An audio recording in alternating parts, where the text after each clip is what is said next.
Tips and ട്രിക്സിലേക്ക് ഏവർക്കും സ്വാഗതം.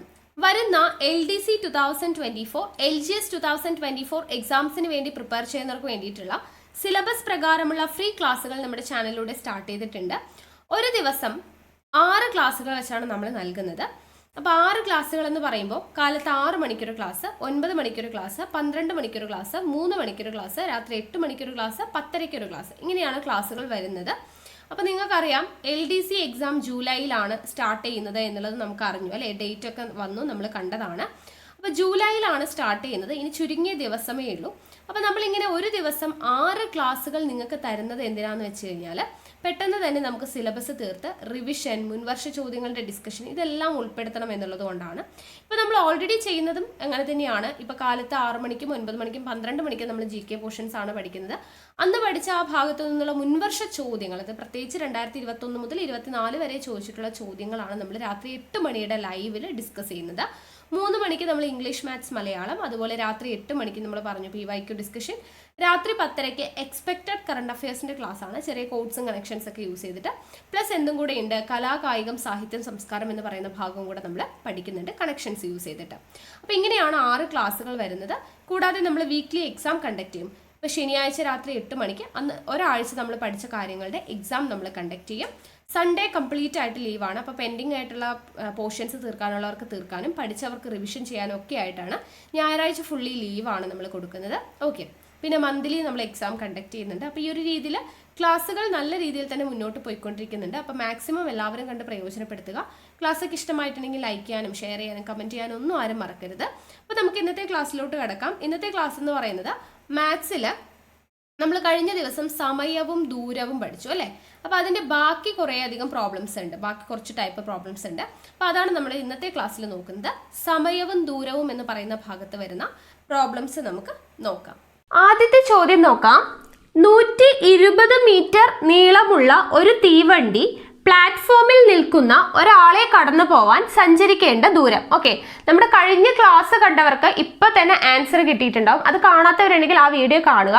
Okay, ഇവിടെ എന്താണ് പറഞ്ഞിരിക്കുന്നത്? ഒരു തീവണ്ടി അല്ലെ, 120 മീറ്റർ നീളമുള്ള ഒരു തീവണ്ടി പ്ലാറ്റ്ഫോമിൽ നിൽക്കുന്ന ഒരാളെ കടന്നു പോകാൻ എടുക്കുന്ന ദൂരമാണ്, സഞ്ചരിക്കേണ്ട ദൂരമാണ് ചോദിച്ചിട്ടുള്ളത്. നമ്മൾ കഴിഞ്ഞ ക്ലാസ്സിൽ പറഞ്ഞു, ഒരു തീവണ്ടി ഒരു വ്യക്തിയെയോ ഒരു ഇലക്ട്രിക് പോസ്റ്റിനെയോ അല്ലെങ്കിൽ ഒരു മരത്തെയോ കടന്നു പോവുകയാണെങ്കിൽ നമ്മൾ ദൂരം കണക്കാക്കുന്നത് എന്താണ്? തീവണ്ടിയുടെ നീളം മാത്രമാണ്. കാരണം ഇലക്ട്രിക് പോസ്റ്റിനോ മരത്തിനോ എന്നും പ്രത്യേകിച്ച് ദൂരമില്ല. സോ നമ്മൾ തീവണ്ടിയുടെ നീളം മാത്രമാണ് ദൂരമായിട്ട് കണക്കാക്കുന്നത് എന്ന് പറഞ്ഞു. അല്ല, അതൊരു പ്ലാറ്റ്ഫോമിനെയോ ബ്രിഡ്ജിനെയോ ഒക്കെ കടന്നു പോവുകയാണെങ്കിൽ ദൂരം കണക്കാക്കുന്നത് തീവണ്ടിയുടെ നീളം പ്ലസ് എന്താണ്, ആ പ്ലാറ്റ്ഫോമിന്റെയോ ബ്രിഡ്ജിന്റെയോ നീളം കൂടെ കണക്കാക്കുമെന്ന് പറഞ്ഞു അല്ലെ. അപ്പൊ ഇവിടെ എന്താണ് പറഞ്ഞിരിക്കുന്നത്? 120 മീറ്റർ നീളമുള്ള ഒരു തീവണ്ടി പ്ലാറ്റ്ഫോമിൽ നിൽക്കുന്ന, പ്ലാറ്റ്ഫോം എന്ന് കണ്ട ഉടനെ പ്ലാറ്റ്ഫോമിന്റെ നീളം ഉണ്ടോ എന്ന് പറഞ്ഞ് തെരഞ്ഞു പോകരുത്. പ്ലാറ്റ്ഫോമിൽ നിൽക്കുന്ന ഒരാളെ കടന്നു പോവാൻ സഞ്ചരിക്കേണ്ട, പ്ലാറ്റ്ഫോമിൽ നിൽക്കുന്ന ഒരാളെയാണ് കടന്നു പോകുന്നത്. അപ്പൊ ഒരാൾക്ക് പ്രത്യേകിച്ച് ദൂരമൊന്നുമില്ല. അതുകൊണ്ട് തന്നെ ഇവിടുത്തെ ദൂരം എന്ന് പറയുന്നത് എന്താണ്? തീവണ്ടിയുടെ നീളം മാത്രമാണ്. ഓക്കെ ആണല്ലോ. അപ്പൊ നമുക്ക് തീവണ്ടിയുടെ നീളം തന്നിട്ടുണ്ട്, എത്രയാണ്? 120 മീറ്റർ. സോ നമ്മുടെ ആൻസർ എത്രയാണ്? 120 മീറ്റർ തന്നെയാണ്.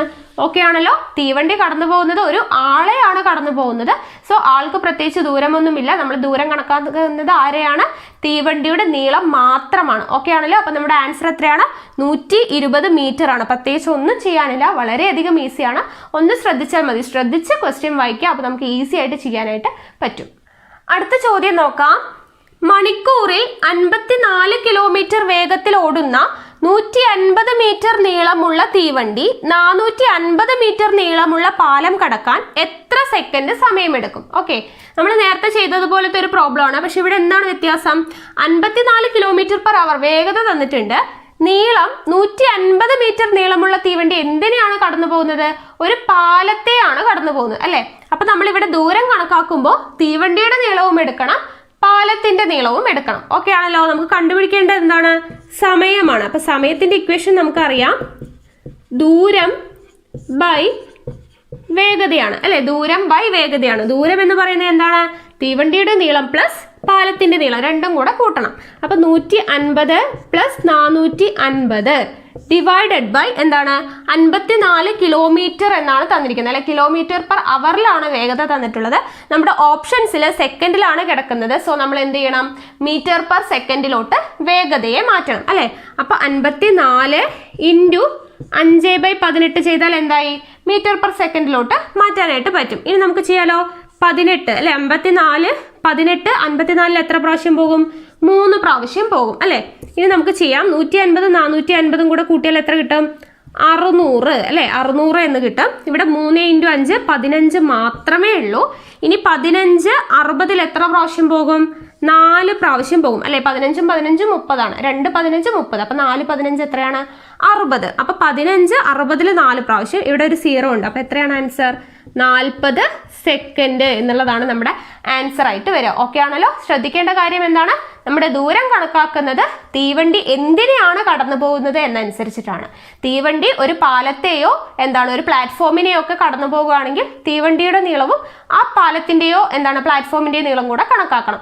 ഇല്ല, ഒരു ഇലക്ട്രിക് പോസ്റ്റിനെയോ മരത്തെയോ ഒരാളെയോ ഒക്കെയാണ് കടന്നു പോകുന്നതെങ്കിൽ ദൂരം കണക്കാക്കുമ്പോൾ തീവണ്ടിയുടെ നീളം മാത്രം കണക്കാക്കിയാൽ മതി. പിന്നെ നമുക്ക് ശ്രദ്ധിക്കേണ്ടത് നമ്മുടെ ഓപ്ഷൻസ് നോക്കുക, എന്തിലാണ് കിടക്കുന്നതെന്ന്. അപ്പൊ നമുക്ക് അതിനനുസരിച്ച് വേഗതയാണോ എന്തിനെയാണോ ചേഞ്ച് ചെയ്യേണ്ടത് എന്നുള്ളത് മനസ്സിലാക്കാനായിട്ട് പറ്റും. ഓക്കെ ആണല്ലോ. അപ്പൊ നമുക്ക് ചെയ്ത ആൻസർ എത്ര കിട്ടി, 40 സെക്കൻഡ് ആണ് നമ്മുടെ സമയം എന്ന് പറയുന്നത്. അടുത്ത ചോദ്യം നോക്കാം. മണിക്കൂറിൽ 20 കിലോമീറ്ററും 18 കിലോമീറ്ററും ഓടുന്ന 2 ഓട്ടക്കാർ ഒരു നിശ്ചിത ദൂരം പിന്നിട്ടത് 8 മിനിറ്റ് വ്യത്യാസത്തിലാണ്. എത്ര ദൂരമാണ് അവർ ഓടിയത്? ഓക്കെ, ഈ ചോദ്യം ചെയ്യാൻ ചെറിയൊരു ഇക്വേഷൻ ഉണ്ട്. എന്താണെന്ന് വെച്ചാൽ നമുക്ക് മണിക്കൂറിൽ 2 ഓട്ടക്കാരുടെ വേഗത തന്നിട്ടുണ്ട് അല്ലെ.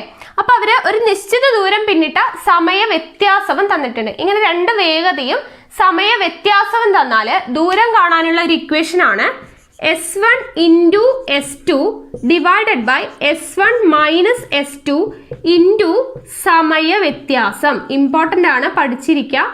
ചെറിയ ചെറിയ ഇക്വേഷൻസ് ഒക്കെ പഠിക്കുക തന്നെ വേണം. കാരണം ഇതിൽ നിന്ന് നമുക്ക് ഈസി ആയിട്ട് മാർക്ക് കിട്ടാൻ പറ്റുന്നതാണ്.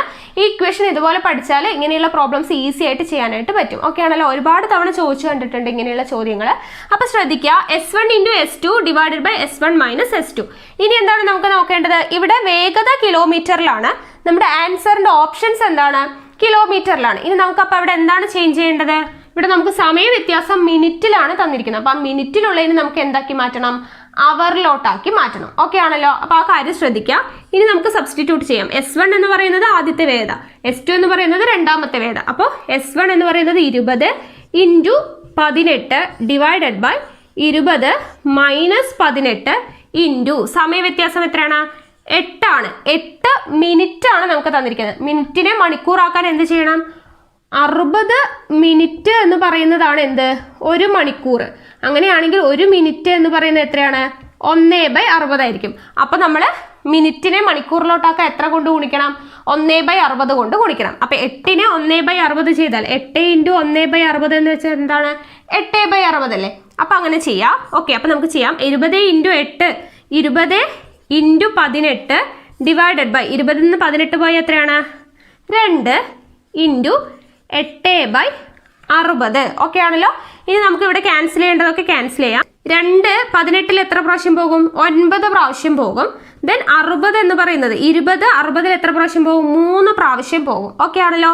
ഇനി നമുക്ക് എന്താണ് ചെയ്യാനുള്ളത്, ഇവിടെ 3 ഉണ്ട്. 3 എന്ന് പറയുന്നത് 9 എത്ര പ്രാവശ്യം പോകും, 3 പ്രാവശ്യം പോകും അല്ലെ. 3 9 3 പ്രാവശ്യം പോകും. ബാക്കി എന്താണുള്ളത്, 3 ഇൻറ്റു 8 3 ഇൻറ്റു 8 എത്രയാണ്, 24 കിലോമീറ്റർ എന്നുള്ളതാണ് നമ്മുടെ ആൻസർ ആയിട്ട് വരിക. ഓക്കെ ആണല്ലോ. ഈസി ആണോ ഒന്ന് ശ്രദ്ധിച്ചാൽ മതി. നമുക്ക് 2 വേഗതയും സമയ വ്യത്യാസവും തന്നിട്ടുണ്ടെങ്കിൽ ദൂരം കാണാനുള്ള ഇക്വേഷൻ ഓർത്തിരിക്കുക, S1 into S2 divided by S1 minus S2 into സമയ വ്യത്യാസം. ഇനി അതിൽ സബ്സ്റ്റിറ്റ്യൂട്ട് ചെയ്യുമ്പോൾ ശ്രദ്ധിക്കണം, നമ്മുടെ യൂണിറ്റുകളെല്ലാം ഒരുപോലെയാണ് കിടക്കുന്നത് എന്നുള്ളത്. അതായത് ഇവിടെ കിലോമീറ്ററിലാണ്, ഇവിടെയും കിലോമീറ്ററിലാണ്. അപ്പൊ കിലോമീറ്റർ പെർ അവറും ഇവിടെ കിലോമീറ്ററും. അപ്പൊ ഇവിടെ വ്യത്യാസം ഏതാണ്, മിനിറ്റ് അല്ലെ. സമയമാണ് നമുക്ക് വ്യത്യാസത്തിൽ കിടക്കുന്നത്. അപ്പൊ നമുക്ക് ആ സമയത്തിന് മിനിറ്റിൽ നിന്നും എന്തിലോട്ടാക്കി മാറ്റണം, അവറിലോട്ടാക്കി മാറ്റണം. ആ കാര്യം ഒന്ന് ശ്രദ്ധിക്കുക. ഓക്കെ ആണല്ലോ. അപ്പൊ നമ്മുടെ ആൻസർ എത്രയാണ്, 24 കിലോമീറ്റർ. അടുത്ത ചോദ്യം നോക്കാം. ഒരു വിദ്യാർത്ഥി വീട്ടിൽ നിന്ന് കോളേജിലേക്ക് മണിക്കൂറിൽ 4 കിലോമീറ്റർ പെർ അവർ വേഗത്തിൽ നടന്നാൽ സമയത്തിന് 5 മിനിറ്റ് നേരത്തെ എത്തുന്നു. 3 km/h വേഗത്തിൽ നടന്നാൽ സമയത്തിന് 5 മിനിറ്റ് താമസിക്കും എങ്കിൽ വീട്ടിൽ നിന്നും കോളേജിലേക്കുള്ള ദൂരം എത്രയാണ്? നമ്മൾ നേരത്തെ ചെയ്ത സെയിം മെത്തേഡിലുള്ള പ്രോബ്ലം ആണ്. നമുക്ക് 2 വേഗത തന്നിട്ടുണ്ട് അല്ലേ? ഒരു വിദ്യാർത്ഥി സഞ്ചരിക്കുന്ന വേഗത 2 എണ്ണം തന്നിട്ടുണ്ട്. സമയ വ്യത്യാസം നമുക്ക് തന്നിട്ടില്ല, നമുക്ക് കണ്ടുപിടിക്കണം. അതായത് 4 km/h വേഗത്തിൽ നടന്നാൽ 5 മിനിറ്റ് നേരത്തെ എത്തുമെന്നും 3 km/h വേഗതയിൽ നടന്നാൽ 5 മിനിറ്റ് താമസിച്ചെത്തുമെന്നും നമുക്ക് ഹിന്റ് തന്നിട്ടുണ്ട്. അതിൽ നിന്ന് നമ്മൾ എന്ത് കണ്ടുപിടിക്കണം? സമയ വ്യത്യാസം കണ്ടുപിടിക്കണം. അതായത് ഇപ്പോൾ നമുക്കിവിടെ നോക്കാം, 8 മണിക്കാണ് നമുക്ക് കോളേജിൽ എത്തേണ്ടതെന്ന് വിചാരിക്കാം. അതിന് മുന്നേ 5 മിനിറ്റ് മുന്നേ എത്താന്ന് പറയുമ്പോൾ എത്രയാണ്? 7:55 എത്തും അല്ലേ? 8 മണി കഴിഞ്ഞിട്ട് 5 മിനിറ്റ് വൈകിട്ട് എത്തുക എന്ന് പറയുമ്പോൾ 8:05 എത്തും എന്നല്ലേ അർത്ഥം. അപ്പൊ ഇവിടുത്തെ സമയ വ്യത്യാസം എത്രയാണ്? ഇവിടെ 5, ഇവിടെയും 5. അപ്പൊ നമുക്ക് എത്ര വ്യത്യാസം? 10 മിനിറ്റ് ആണ് വ്യത്യാസം വരുന്നത് അല്ലേ? അപ്പൊ 10 മിനിറ്റ് ആണ് നമ്മുടെ സമയ വ്യത്യാസം എന്ന് പറയുന്നത്. ആ കാര്യം ഒന്ന് ശ്രദ്ധിക്കുക. അതെങ്ങനെയാണ് കണ്ടുപിടിക്കുന്നത് മനസ്സിലായല്ലോ? അപ്പൊ നമ്മുടെ 10 മിനിറ്റ് ആണ് നമ്മുടെ സമയ വ്യത്യാസം. ഇനി നമുക്ക് എന്ത് ചെയ്യാം? നേരത്തെ ഇക്വേഷനിൽ സബ്സ്റ്റിറ്റ്യൂട്ട് ചെയ്യാം. ദൂരം അല്ലെ? ദൂരം കാണാനുള്ള ഇക്വേഷൻ എന്താണ്? 2 വേഗതയും സമയ വ്യത്യാസവും കിട്ടി. അപ്പൊ നമ്മുടെ ഇക്വേഷൻ എന്താണ്? S1 × S2 divided by S1 - S2 × സമയ വ്യത്യാസം. ഓക്കെ, ഇതാണ് നമ്മുടെ ഇക്വേഷൻ എന്ന് പറയുന്നത്. ഓക്കെ ആണല്ലോ? അപ്പൊ ഇക്വേഷനിൽ നമുക്ക് സബ്സ്റ്റിറ്റ്യൂട്ട് ചെയ്യാം. S1 എന്ന് പറയുന്നത് എത്രയാണ്? 4 km/h ഇൻറ്റു രണ്ടാമത്തെ വേഗത എത്രയാണ്?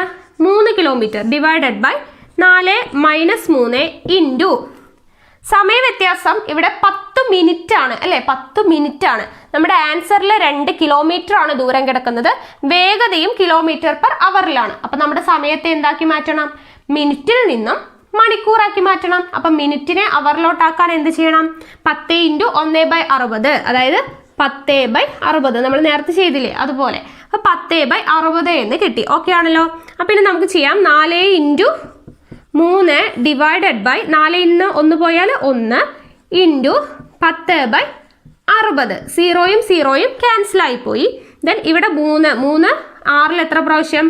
2 പ്രാവശ്യം പോകും. 2 4ൽ എത്ര പ്രാവശ്യം? 2 പ്രാവശ്യം പോകും. അപ്പോൾ മൊത്തം പോയി. 2 × 1 എന്ന് പറഞ്ഞാൽ എത്രയാണ്? 2. അപ്പോൾ നമ്മുടെ ആൻസർ എത്രയാണ്? 2 കിലോമീറ്റർ ദൂരം. ഓക്കെ, 2 കിലോമീറ്റർ എന്നുള്ളതാണ് നമ്മുടെ ആൻസർ ആയിട്ട് വരിക. ഓക്കെ ആണല്ലോ? അപ്പോൾ ഈ ഇക്വേഷൻ ഇമ്പോർട്ടൻ്റ് ആണ്, പഠിച്ചിരിക്കുക. 2 വേഗതയും സമയ വ്യത്യാസവും തന്നാൽ നമുക്ക് ദൂരം കാണാനുള്ള ഇക്വേഷൻ ആണ് S1 × S2 divided by S1 - S2 into സമയ വ്യത്യാസം.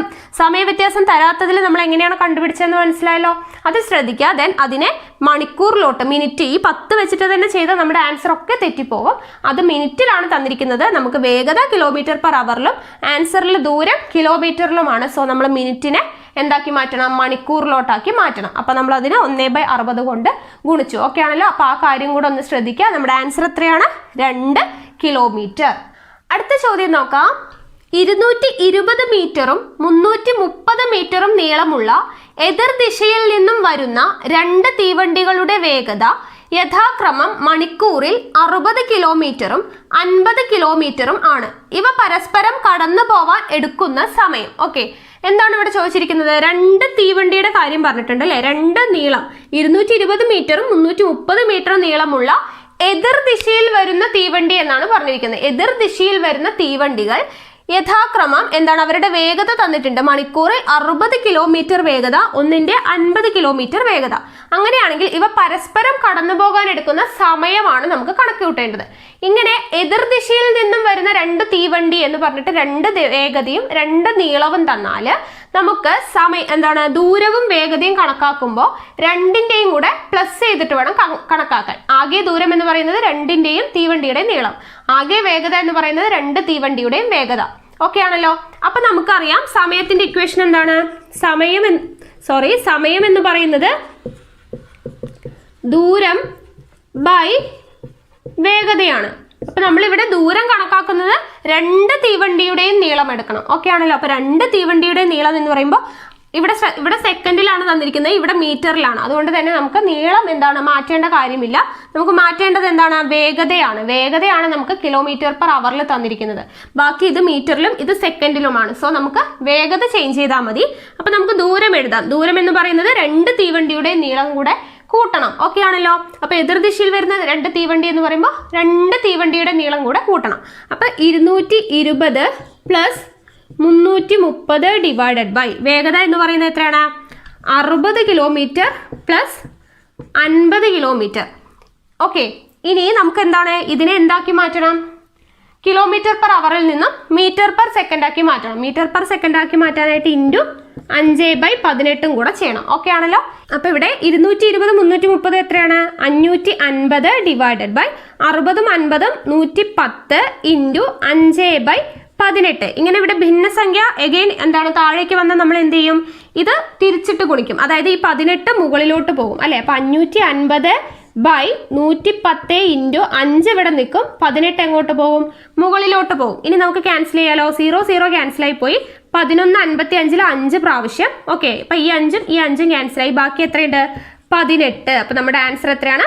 18 സെക്കൻഡ് എന്നുള്ളതാണ് നമ്മുടെ ആൻസർ ആയിട്ട് വരിക. അപ്പൊ ഇവിടെ ശ്രദ്ധിക്കേണ്ട കാര്യം എന്താണ്?